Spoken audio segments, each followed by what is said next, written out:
यही पर्वत समाप्त होता है, पर्वत समाप्त होता है और मैदान की शुरुआत होती है। मैदान की शुरुआत ऐसे बीच वाले क्षेत्र को गिरिपति या पर्वतपति कई बार बता चुके हैं।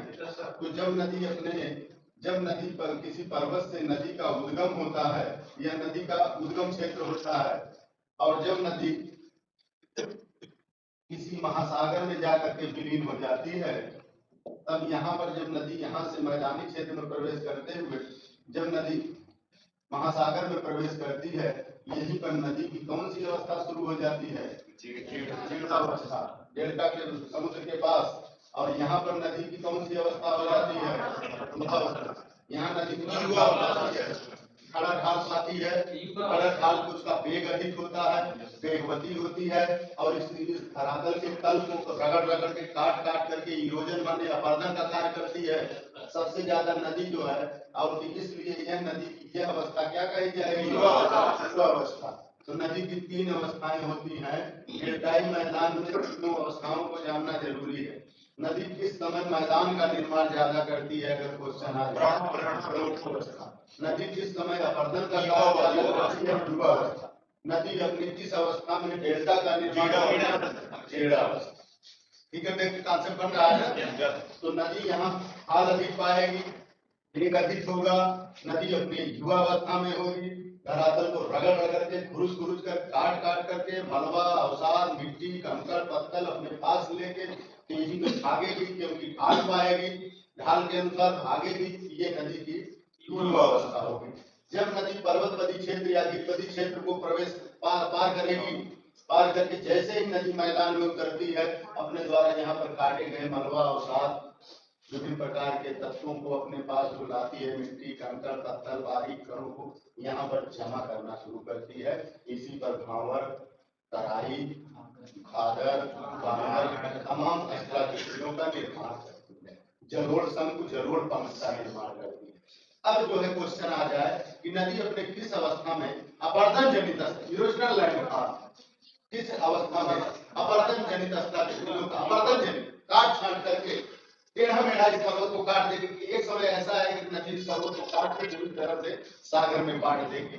फिर कहीं से उत्थान होगा, धरातल के अंदर से भूगर्भिक संरचनाएं काम करेंगी, फिर कहीं पर्वत बनेगा, फिर वहां से नदी निकलेगी, फिर ले जाकर काट छांट के सागर पर। ये भूगर्भिक चक्र चलता रहता है। उसको बात मत ध्यान दो, यहाँ पर ये ध्यान दो आप, हम डेल्टाई मैदान की बात कर रहे हैं। डेल्टाई मैदान यहाँ पर बनेगा नदी के किस अवस्था में? हल्का कॉन्सेप्ट जान लो, फिर नदी आपको फिर पढ़ाएंगे, रिवर्स में आएगा। जो पहले बच्चे आए हैं पुराने वाले, उनको मैं पढ़ा चुका हूँ। युवावस्था, प्रौढ़ावस्था, जीर्णावस्था, नदी के अपरदन जनित स्थलाकृति, नदी के निक्षेपण जनित स्थलाकृति पढ़ा चुके हैं। ये आपके वनडे एग्जाम में क्वेश्चन आता है कि जब नदी अपनी युवावस्था में पर्वत से निकलती है, नदी का जब उद्गम होता है तो नदी के पर्वत को रगड़ रगड़ करके काटती है।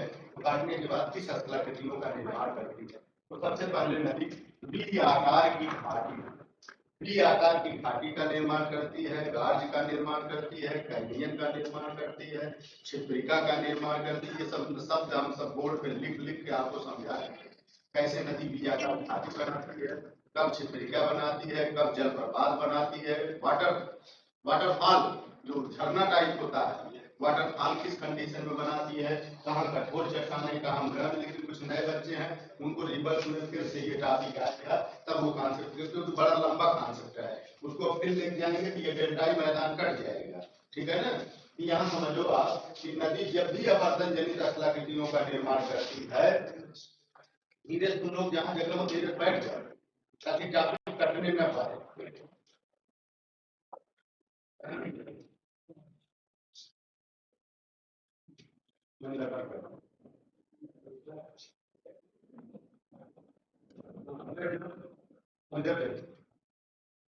तो जब नदी अपनी युवावस्था में किसी पर्वतीय क्षेत्र से उतरती है, नदी अपनी युवावस्था में होती है, वेगवती होती है, ज्यादा से ज्यादा अपरदन करती है, उस समय नदी इरोजनल लैंडफॉर्म का निर्माण अर्थात अपरदनात्मक स्थलाकृतियों का निर्माण करती है। जैसे ही नदी गिरिपति क्षेत्रों में या पर्वतपति क्षेत्रों में प्रवेश करती है, तुरंत जो है डेपोजिशनल लैंडफॉर्म या डेपोजिशनल माने जमाव, पाटना, अर्थात जो है जब नदी अपने मैदानी क्षेत्रों में प्रवेश करती है तो वहां निक्षेपण जनित स्थलाकृतियों का निर्माण करती है, जैसे जलोढ़ शंकु और जलोढ़ पंख।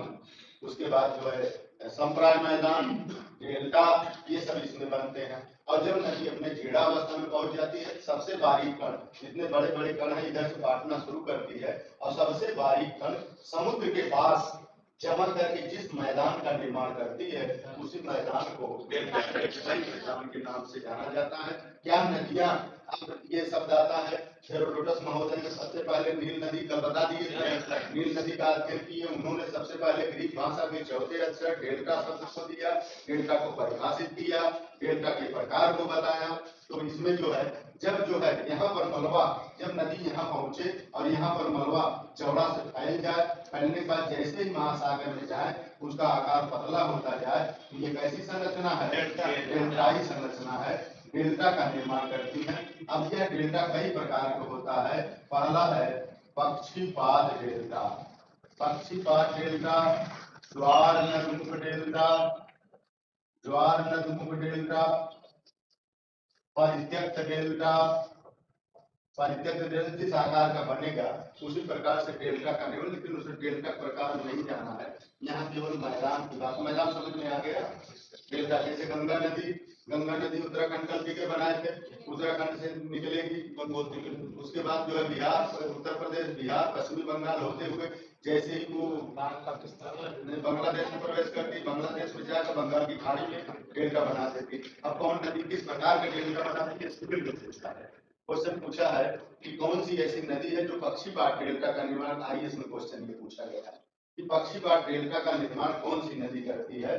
तो एक नदी है उत्तरी अमेरिका में, दक्षिणी अमेरिका में, उस नदी का नाम है मिसिसिपी मिसौरी। मैं खोज लेना चाहता हूँ, मिसिसिपी मिसौरी नदी पक्षीपाद डेल्टा का निर्माण करती है। चीन में एक है हांगोर नदी, जो गोभी के मरुस्थल से हवा चलती है और हांगोर नदी में बाढ़ आती है, हांगोर नदी में आए दिन बाढ़ आती है, उसे सार्वभौम कहा जाता है, बात समझा चुके हैं, चीन का शोक कहा जाता है। तो वो नदी जब जाती है तो मुंह पर डेल्टा, पीला सागर जहां पर निर्मित हुआ चीन में, वहां पर मलबा बांटते बांटते ऊंचा कर देती है, रास्ता बदल करके 1-2 किलोमीटर 4 किलोमीटर दूसरी जगह महासागर में गिरने, परित्यक्त, परित्यक्त उस स्थान को त्याग करके दूसरी जगह गिरने, तो इसको परित्यक्त डेल्टा कहते हैं। गंगा ब्रह्मपुत्र नदी कैसे डेल्टा बनाती है, गंगा और ब्रह्मपुत्र सिंधु नदी, ये क्वेश्चन आपके वनडे में आने लायक है। गंगा नदी आपके उत्तर प्रदेश से होकर जाती है, कैसे डेल्टा बनाती है, चापाकार डेल्टा। चापाकार मतलब ये ऐसे बन जाए, ऐसे जमा हो जाए या ऐसे जम जाए, चापकार, चापाकार डेल्टा। तो उस डेल्टा के प्रकार में जाने जाएंगे तो स्थलाकृति हो जाएगी, यहाँ पर मैदान में आ जाएगी। डेल्टाई मैदान का निर्माण नदी अपने अंतिम अवस्था में, सबसे महत्वपूर्ण क्वेश्चन, नदी अपने अंतिम अवस्था में करती है और जब सागर में विलीन बने। किसी भी नदी का मुख्य उद्देश्य होता है कि उद्गम स्थान से निकलना और मुहाना, इसको मुहाना बोलते हैं, क्या बोलते हैं, मुहाना, मुहाना बोलते हैं, और इसको उद्गम स्थल को उत्पत्ति स्थल बोला जाता है। उत्पत्ति से मुहाना तक नदी जो है, मुहाना वाले क्षेत्र में नदी जीर्णावस्था में इस मैदान का निर्माण करती है, डेल्टाई मैदान का निर्माण। इतना कॉन्सेप्ट बना, बोलो आगे चलो, इसी को नोट करो।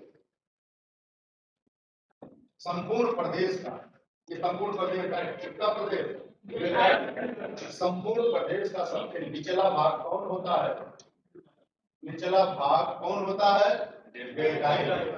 संपूर्ण प्रदेश का नोट कर लो, इसमें संपूर्ण प्रदेश का सबसे निचला भाग डेल्टाई मैदान होता है।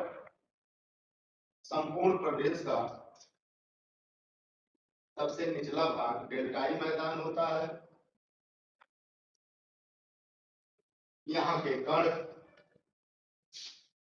यहाँ के कण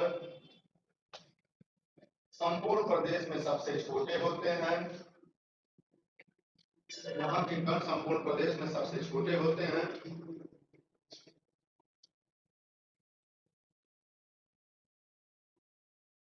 पश्चिमी बंगाल में